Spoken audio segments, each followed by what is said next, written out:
Olá, meus irmãos, sejam todos muito bem-vindos a mais um episódio do nosso Arco Podcast. Eu sou Gabriel Marques, sou membro aqui do Centro Internacional de Adoração e Missões do Rio de Janeiro. E eu já começo aqui pedindo desculpa a você, ouvinte, caso você esteja ouvindo algum barulho de vento, porque, irmãos, hoje no Rio de Janeiro está fazendo 41 graus, fora a sensação térmica. Então eu preciso do vento do ar-condicionado em cima de mim aqui para a gente conseguir chegar até o final desse episódio, tá bom?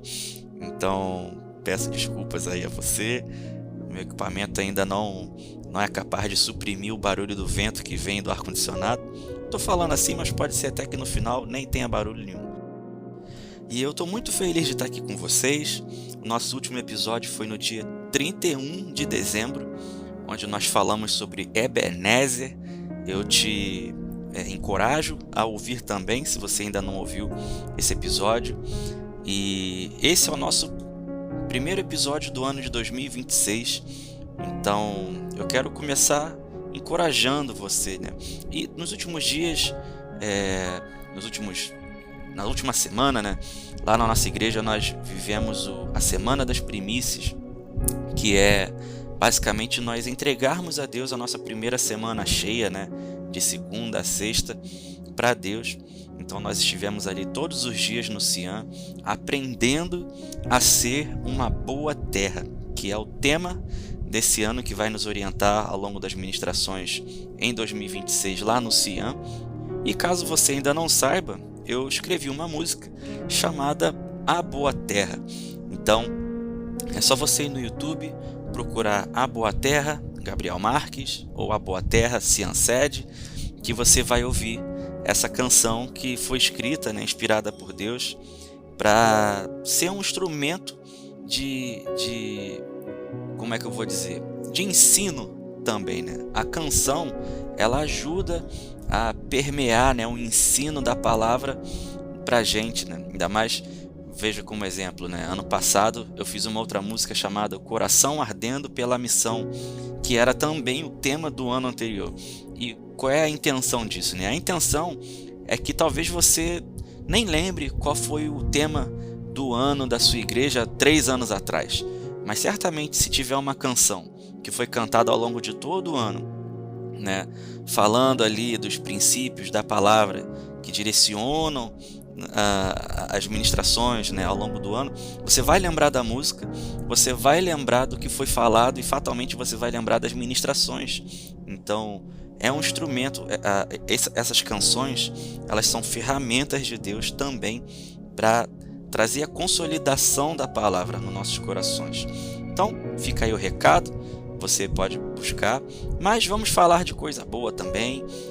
Deus tem falado comigo bastante a respeito sobre uma cidade chamada Éfeso, que nós vamos ver lá em Atos, nós vamos ver na carta de Paulo aos Efésios, ou seja, ao povo ali de Éfeso, e também nós vamos ver lá em Apocalipse 2, lembra? Em todo episódio nós temos falado aqui sobre as cartas, né, de Deus, de Jesus, né, do Espírito, que diz às igrejas, né, lá em Apocalipse, capítulo 2, capítulo 3. Então hoje nós vamos ler um pouquinho também aqui e falar sobre Éfeso, tá? Então deixa eu trazer um pouco de contexto para você sobre que cidade era essa. Perdão. Gente, Éfeso era uma cidade localizada ali na Ásia Menor, antigamente, né? Onde é que isso está hoje, Gabriel? Hoje a cidade de Éfeso, ela pertence ao país Turquia. Então, se você quiser conhecer essa cidade, ela existe até hoje.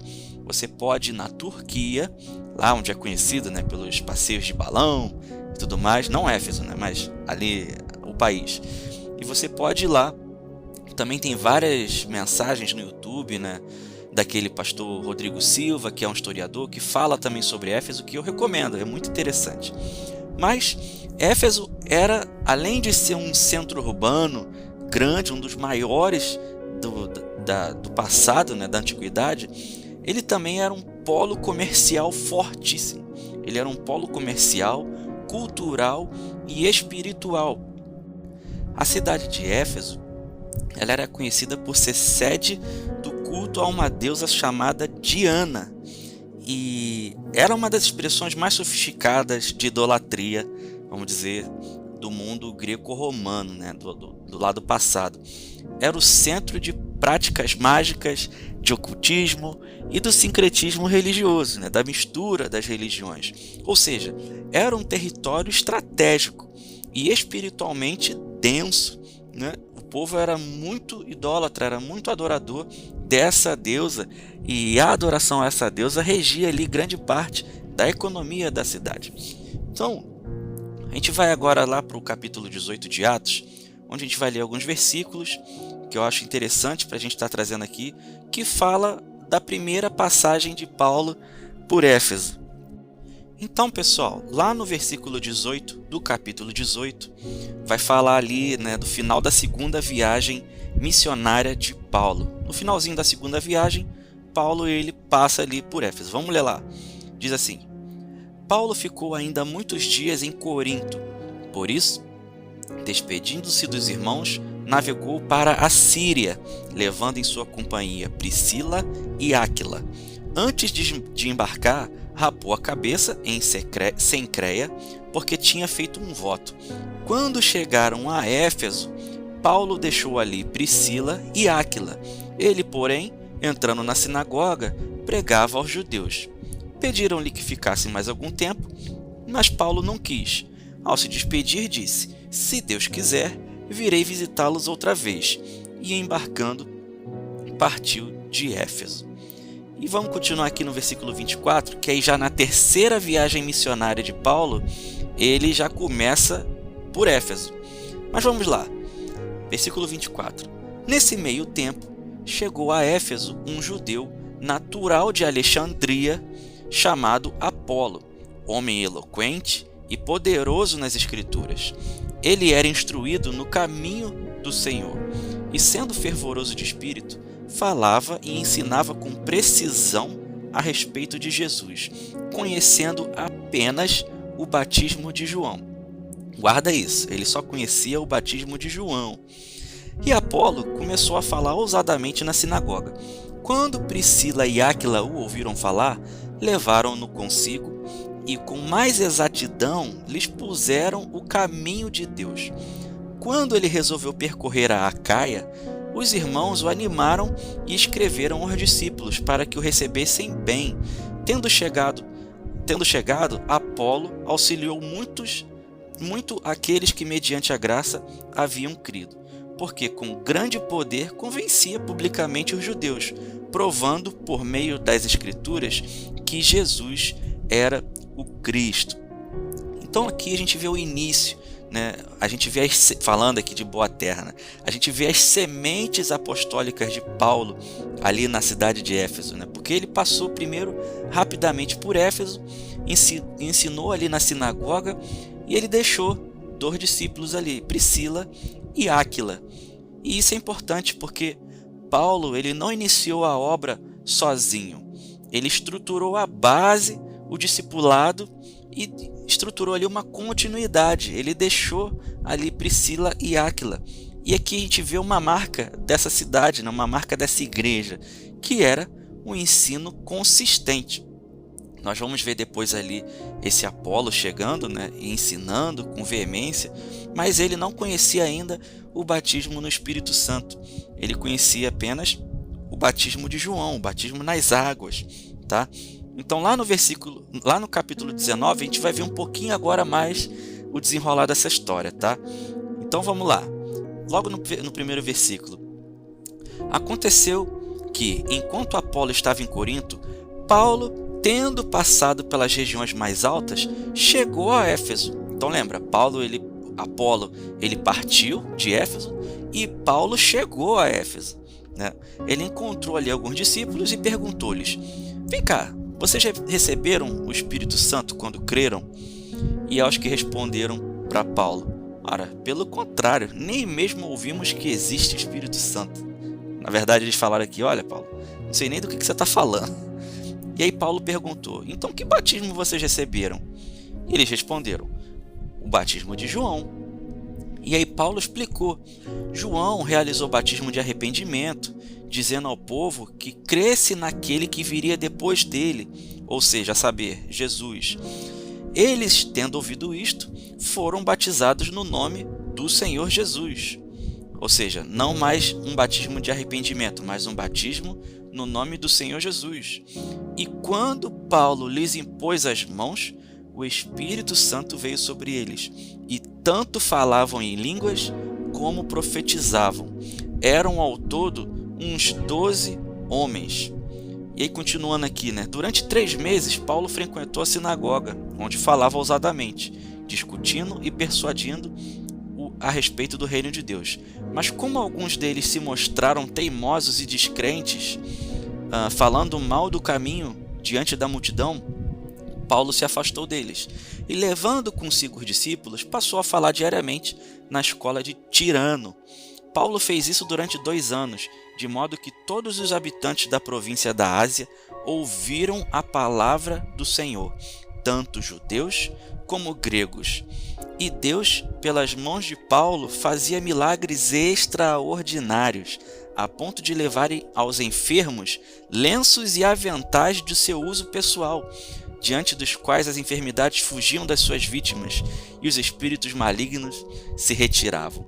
E aí, meu pessoal, vamos com calma aqui, que tem muita informação aqui, Atos 19 vai mostrar que Éfeso, os Efésios, passaram a ser conhecidos como uma igreja de poder e de palavra, porque eles eram fortes na palavra, mas eles não tinham ainda o poder do Espírito Santo, mas passaram a ter.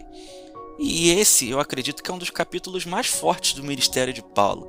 Ele já começa fazendo uma correção doutrinária, Ele já chega com o pé na porta e fala assim: vem cá, vocês foram batizados com o Espírito Santo? E aí imagino que os Efésios olharam um para a cara do outro, Como é que é? Espírito Santo? Que é isso?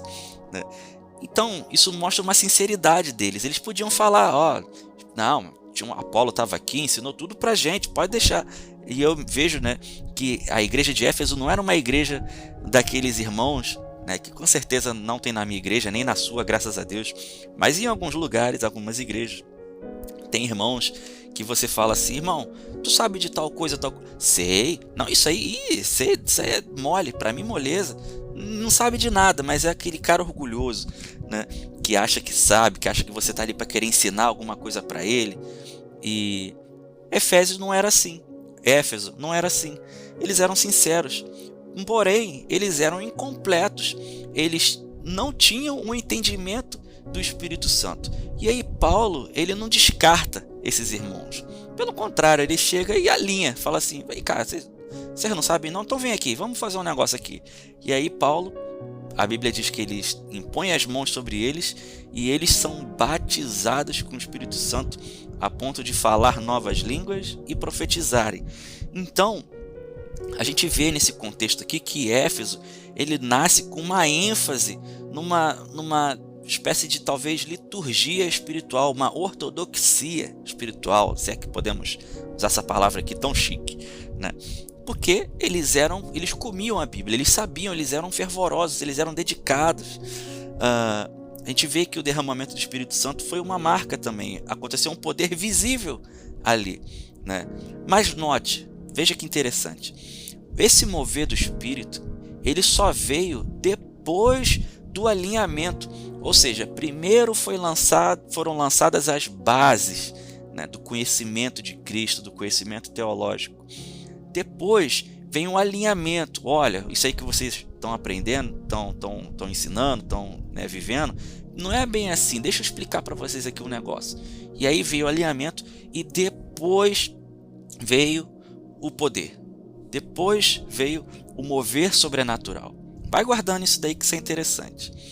Também essa igreja era marcada por um ensino prolongado, Paulo, ele ensinava diariamente por 2 anos na escola de Tirano. Meu irmão, você tem noção do que é você fazer uma espécie de seminário teológico diário, cotidiano, simplesmente com Paulo? É uma loucura, é uma formação ultra profunda, é um pensamento cristão estruturado. Ninguém melhor que Paulo naquela época ali para estruturar um pensamento cristão. É só você ver lá também a carta de Colossenses, aos Colossenses, né, da igreja de Colosso. Meu Deus do céu, é uma coisa fantástica, né? E a gente vai ver depois lá na frente, né, que a carta que Paulo escreve aos Efésios, quando ele estava em prisão, foi também o mesmo período que ele escreveu a carta aos Colossenses e outras. Depois não vou antecipar não, vou deixar mais para frente, tá? Mas veja, esse período em que Paulo ficou com eles ali, esses 2 anos, criou um ensino que não era superficial, era um ensino profundo, arraizado, né? E a gente vai ver lá em Atos 19:10, né? Assim, todos os habitantes da Ásia ouviram a palavra do Senhor. Então Éfeso se tornou um centro, né, irradiador, vamos dizer assim.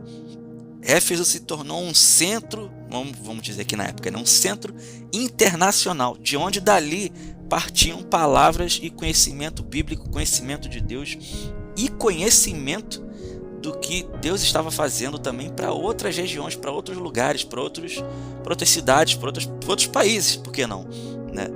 E também é sinal de que eles suportavam um confronto direto.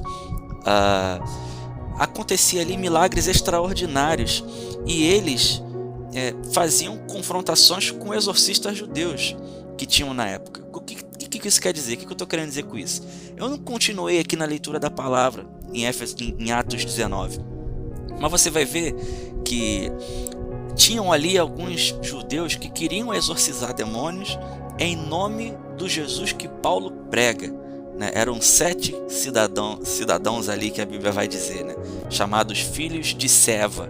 Seva era um homem, né, que tinha esses 7 filhos, e eles queriam expulsar esses demônios no nome de Jesus que Paulo prega. E aí a Bíblia vai dizer que o demônio vira para eles e fala assim: olha, vem cá, Paulo eu conheço, Jesus eu também conheço, mas agora vocês, quem são vocês?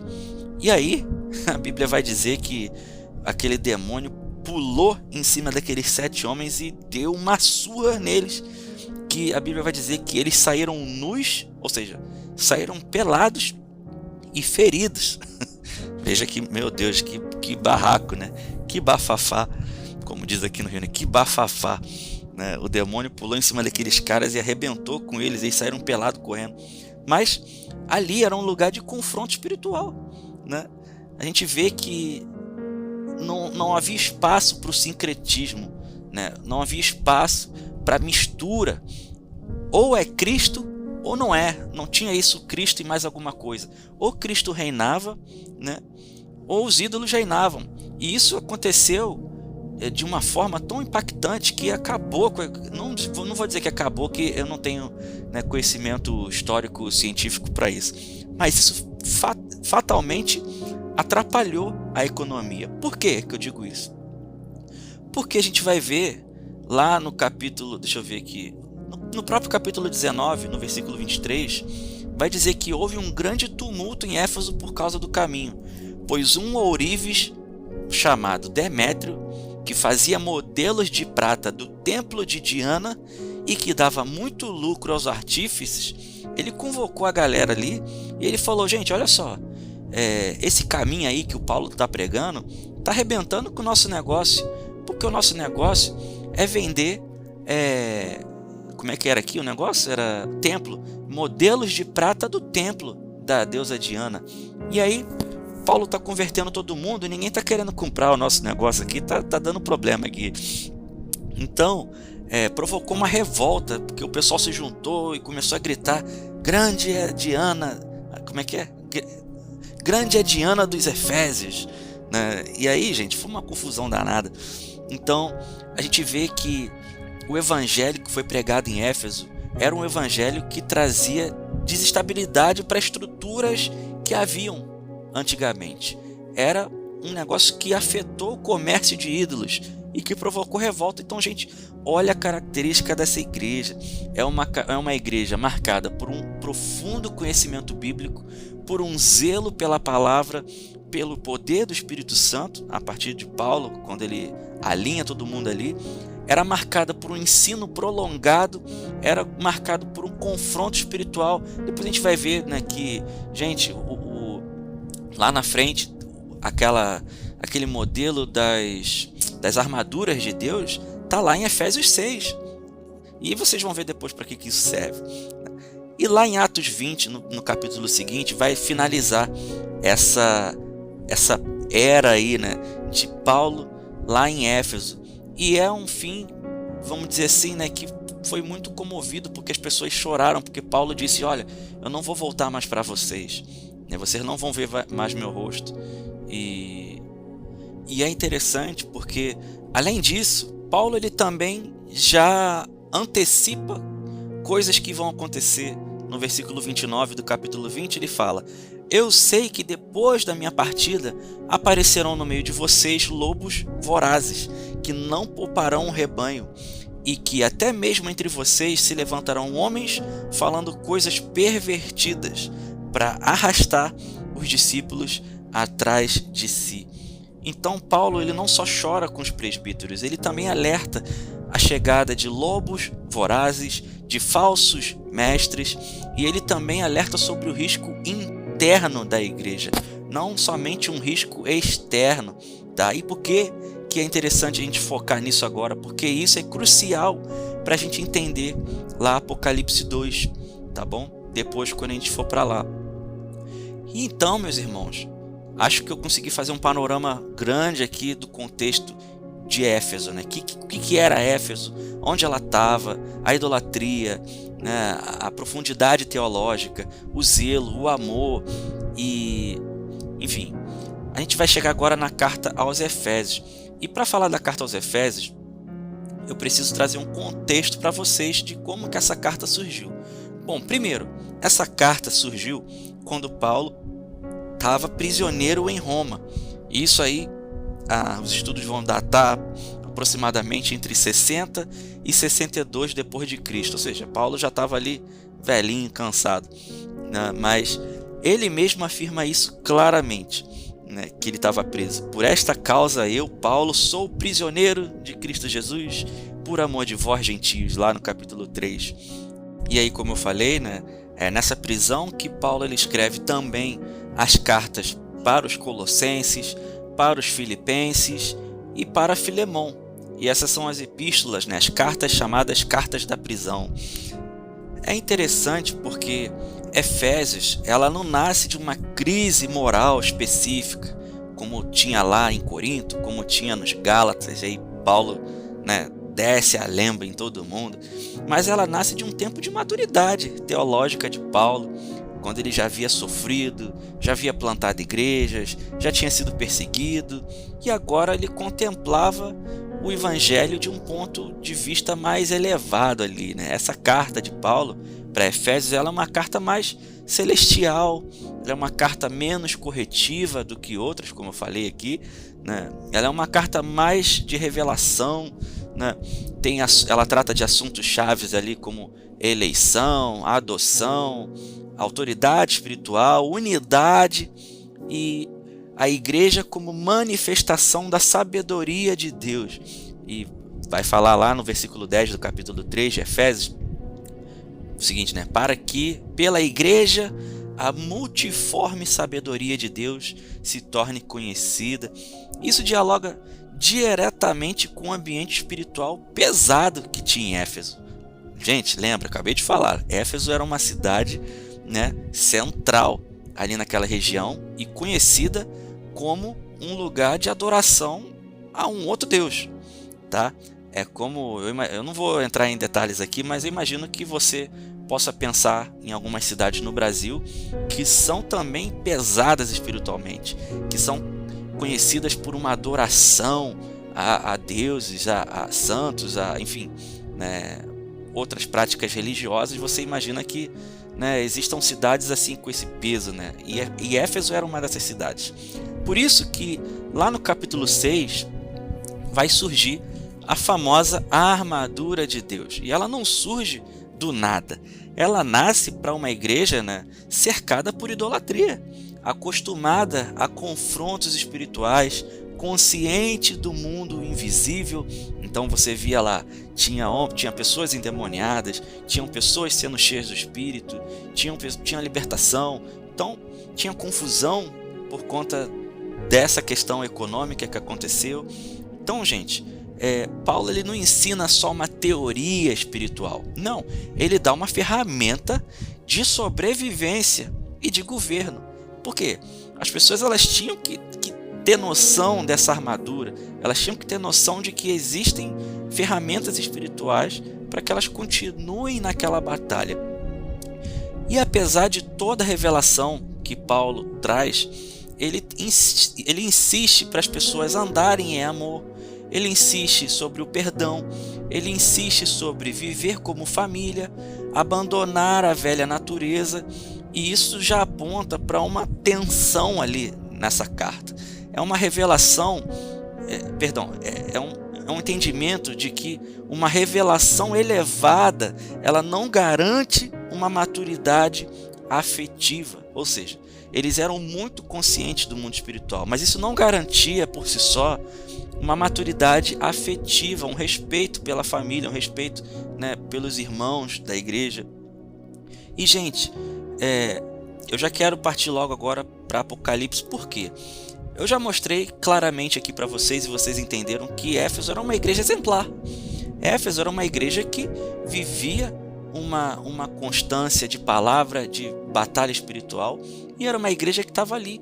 E Apocalipse 2, né, a gente vai ver Jesus se direcionando a essa igreja de Éfeso justamente dessa maneira. Eu quero abrir aqui com vocês na Bíblia, capítulo 2 de Apocalipse, logo no primeiro versículo. E aí eu quero ler com vocês. Diz assim: ao anjo da igreja, vou ler só uma parte, depois a gente vai depois, tá? Ao anjo da igreja em Éfeso escreva: estas coisas diz aquele que conserva na mão direita as 7 estrelas e que anda no meio dos 7 candelabros de ouro.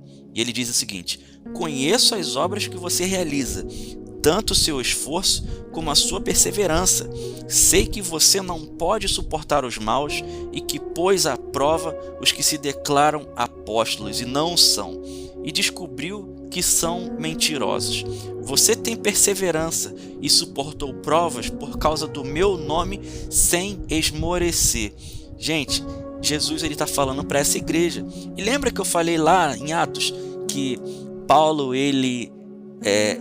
a coisa estava tão intensa ali que até os aventais que Paulo usava eram usados para libertar as pessoas, para expulsar demônios, para curar pessoas. E aí, gente, olha, eu vou dizer uma coisa para vocês. Se eu tivesse lá naquela época, eu confesso para vocês, eu não sei, tá? Se eu seria um crente, né, vamos dizer assim, aprovado em Éfeso.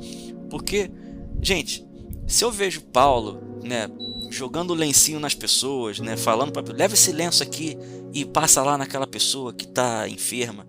Gente, olha, a minha raiz batista, né, que vamos dizer assim, a minha raiz teológica, eu ia olhar e ia falar assim, gente, mas onde está isso na Bíblia? Hoje está, porque, né, hoje eu estou olhando da perspectiva de 2026 para o que aconteceu lá em Éfeso, e hoje eu posso acreditar, mas naquela época eu ia olhar assim e falar, pô, mas espera aí, onde tem na Bíblia esse negócio de que jogar o lenço nos outros, né, esse paninho aí, leva esse paninho aqui para curar a pessoa lá, né? E eu me lembro muito do meu avô, né? Ele fazia muito isso. Ele ia numa igreja que ele pegava um paninho lá orado, falava assim, ó, bota esse paninho aqui na sua mochila e leva lá para sua faculdade, porque Deus vai estar com você lá, Deus vai te abençoar. E eu ficava assim pensando, né? Ué, mas isso, amém, tá bom então, vamos, amém. Eu vou acreditar, tá bom, deixa aqui, não vai me custar nada, vou deixar aqui na mochila, né? Mas eu imagino você numa situação dessa. Eu não sei se eu seria aprovado, tá? Sinceramente, mas graças a Deus, porque Deus me fez nascer agora, né, em 93, e eu posso ler a Bíblia e falar assim, não, isso aí que eles estão fazendo, beleza, não tem mal não, fizeram isso também lá em Éfeso e deu certo, deixa eles, cada um anda na sua luz, né? E Jesus, lá em Apocalipse, das 7 igrejas da Ásia que ele se direciona, a primeira igreja é justamente quem? Éfeso. Porque era justamente a igreja mais ensinada, era a igreja mais estruturada, era a igreja mais ortodoxa, mais litúrgica. E isso não é uma coincidência, é uma prioridade estratégica. Jesus ele começa elogiando, eu reconheço o trabalho árduo que você tem, a perseverança que você tem, o discernimento que você tem doutrinário, a rejeição a tudo aquilo que é falso, os falsos apóstolos, os falsos mestres, os falsos profetas. Vocês são um exemplo, né? Vocês estão seguindo exatamente o que Paulo ensinou para vocês. Mas aí vem o versículo 4 e diz assim: tenho, porém, contra ti, o seguinte: você abandonou o seu primeiro amor. E, gente, a repreensão de Jesus é devastadora e é profundamente coerente, porque a igreja ela não perdeu a verdade, ela não perdeu a moral, ela não perdeu o discernimento, ela não perdeu a palavra, mas ela perdeu o afeto, ela perdeu a afeição por Jesus, a afeição por Cristo, sabe? E ele traz um chamado ao arrependimento no versículo seguinte, né? Lembre-se, pois, de onde você caiu, arrependa-se e volte à prática das primeiras obras. Se você não se arrepender, ele diz aqui, virei até você e tirarei o seu candelabro do lugar dele. Né? E ele também vai falar aqui, mas você tem a seu favor o fato de que odeia as obras dos nicolaítas, as quais eu também odeio. E aí, meu irmão, se você não sabe o que é nicolaíta, eu recomendo você a ouvir os primeiros episódios, os episódios anteriores, que você vai aprender na prática o que é a doutrina dos nicolaítas, né? O que é a doutrina de Jezabel, tudo isso que está sendo falado aqui nas outras cartas para as outras igrejas, né? E com esse chamado ao arrependimento, né? Lembra, arrependa-se, né? Volte às primeiras obras.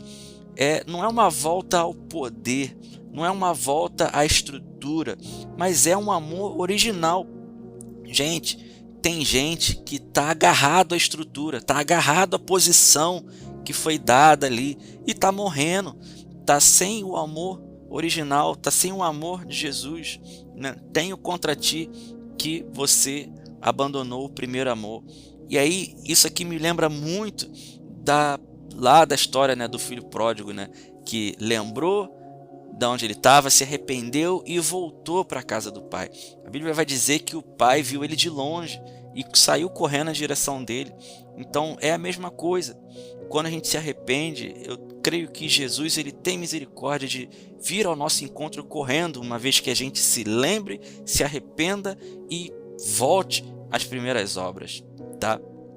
E, gente, Éfeso representa um risco que acompanha igrejas que são muito profundas. E quando eu falo igrejas, eu não estou falando aqui em uma estrutura com 4 paredes, com som, com iluminação, com um pastor pregando. Não, nós somos a igreja de Cristo, eu e você. Nós temos muito ensino, nós temos muita verdade, nós temos muito discernimento, mas se a gente não observar, a gente pode ocorrer no mesmo problema que Éfeso. Nós podemos perder o coração, nós podemos perder as primeiras obras. E Paulo ele fundamenta, ensina e adverte. A igreja ela cresce saudável, o tempo passa, a estrutura permanece, mas o amor ele corre o risco de esfriar. Por isso que Jesus começa por Éfeso, porque se o coração de Éfeso falha, não adianta, todo modelo falha. Se a igreja mais sólida pode perder o amor, que no caso Éfeso era a igreja ali mais sólida na palavra ali, todas as outras poderiam. E a história de Éfeso é um alerta eterno para nós. É possível defender a verdade de Cristo sem permanecer apaixonado por ele. E quando o amor sai do centro, o candelabro corre o risco, mesmo que tudo pareça certo. Ou seja, a sua posição, a sua função, o seu ministério, ele corre risco. Porque quando o amor sai do centro, não adianta a estrutura, não adianta nada. Então, assim, a palavra de Jesus a Éfeso, ela não ecoa apenas para uma instituição histórica, mas atravessa os séculos, como um diagnóstico pessoal. É como se Jesus estivesse falando para mim, para você, quando ele diz: tenho contra ti ele não fala de novo, né, para um coletivo, ele fala para pessoas individuais que aos poucos aprenderam a funcionar sem a presença. Porque a igreja não é um prédio. Gente, grava isso. A igreja somos nós. E o candelabro que pode ser removido não é apenas uma comunidade, mas também não é uma função, né, um ministério, mas também a consciência viva da presença de Deus dentro do homem. Você caminha tanto pelo zelo, tanto por fazer a coisa certa, tanto por querer, né, brigar ali, apontar o que está errado. Você é um justiceiro. Você olha e fala assim, olha, isso aí está errado, né? Você foca tanto em querer defender a verdade da palavra que a letra pode acabar te matando. Então, perder o primeiro amor não significa abandonar a fé, mas substituir a intimidade por desempenho. É continuar servindo, é continuar ensinando, é continuar liderando, cantando, tocando, pregando, mas já não por amor, e sim por responsabilidade, e sim por zelo, e sim por defesa da verdade. E aí, meu irmão, o jardim, ele se perde não de uma vez só. Ele é deixado aos poucos, quando a voz de Deus deixa de ser o centro e o trabalho para Deus passa a ocupar o lugar do próprio Deus. E, gente, foi assim no Éden. O homem não se perdeu, ou melhor, o homem não perdeu o jardim por falta de atividade. Ele estava lá trabalhando, vivendo, né, dando nome aos animais, mas por uma ruptura de relacionamento. Ele rompeu com o relacionamento. E nesse sentido, líderes como eu, como você que está me ouvindo, que lidera alguma área na sua igreja, no seu ministério, nós somos os mais expostos. Por quê? Quanto maior a responsabilidade, maior o risco de confundir chamado com intimidade. É possível, gente, conduzir os outros para a árvore da vida enquanto nós mesmos vivemos distante dela. É possível guardar a liturgia e ainda assim perder o acesso ao jardim. Porque o jardim de Deus não é um lugar de eficiência espiritual, mas de dependência, de escuta e de amor. Quando o líder perde o primeiro amor, ele não perde imediatamente o ministério. Ele primeiro perde o lugar secreto. E depois sim, ele tenta sustentar toda a obra com a força própria, com a força do braço. E por isso, o chamado de Jesus não é para produzir mais, mas para lembrar, para arrepender-se e para voltar. Voltar para quê? Voltar para onde? Voltar às primeiras obras, que não eram grandes feitos públicos, mas eram pequenos atos de devoção simples. Que atos são esses? Ouvir, obedecer, caminhar com Deus ali no entardecer do dia, naquele tempo que você tirava para estar com Ele. Voltar ao primeiro amor, voltar a um amor que não precisava de palco, né, de reconhecimento ou de validação. Voltar ao jardim interior, onde Cristo é amado antes de ser anunciado. E, gente, eu estou nos últimos dias trabalhando num álbum chamado De Volta ao Jardim. E em breve vocês vão ouvir falar disso, né? Mas são canções que eu escrevi, que eu compus e que também alguns irmãos da minha igreja compuseram, e que todas elas juntas contam uma narrativa, uma história que leva o homem à consciência de que ele é necessário voltar ao jardim. E que jardim é esse, né? Voltar ao lugar do primeiro amor, voltar às primeiras obras. Eu estava conversando com uma irmã muito querida ontem e falando, né, que antigamente nós vivemos um período de grande mover, de grande entrega no Ministério de Louvor que nós fazíamos parte, e a pessoa falava assim, poxa, que saudade daquele tempo, que saudade daquilo, por que a gente não volta para lá e faz tudo de novo? E eu falei, irmã, o que você está sentindo saudade não é da estrutura física, não é do lugar onde você ia e orava e Deus se manifestava, não é isso. Você está sentindo falta, na verdade, dado todo o contexto que temos observado, e eu conversando com ela, né? Você na verdade está sentindo falta de um lugar aonde tudo era começo, de onde era o primeiro amor. Você está sentindo saudade de um lugar onde havia pureza, onde você não sabia de tanta coisa errada que estava acontecendo, e isso foi aos poucos contaminando o seu coração. Então é necessário remover. Lembra da parábola da boa terra, né? A parábola do semeador? É necessário romper os espinhos, né? Tirar os espinhos do coração, tirar as pedras da mágoa, né? Tirar tudo. Para quê? Para que a gente volte a ter profundidade na palavra e ter acesso a esse lugar. Então, esse é um tempo de boa terra. E o que é isso? Que tempo é esse? Não é um tempo de ativismo, de fazer mais, e glória a Deus.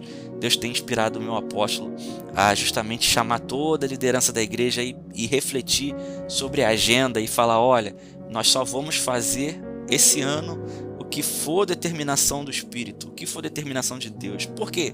A nossa igreja estava envolvida em muitas atividades. No período em que eu estive ali mais à frente do louvor, há tempos atrás, eu percebia isso. Gente, a gente tinha basicamente todo dia da semana uma atividade onde nós tínhamos que estar.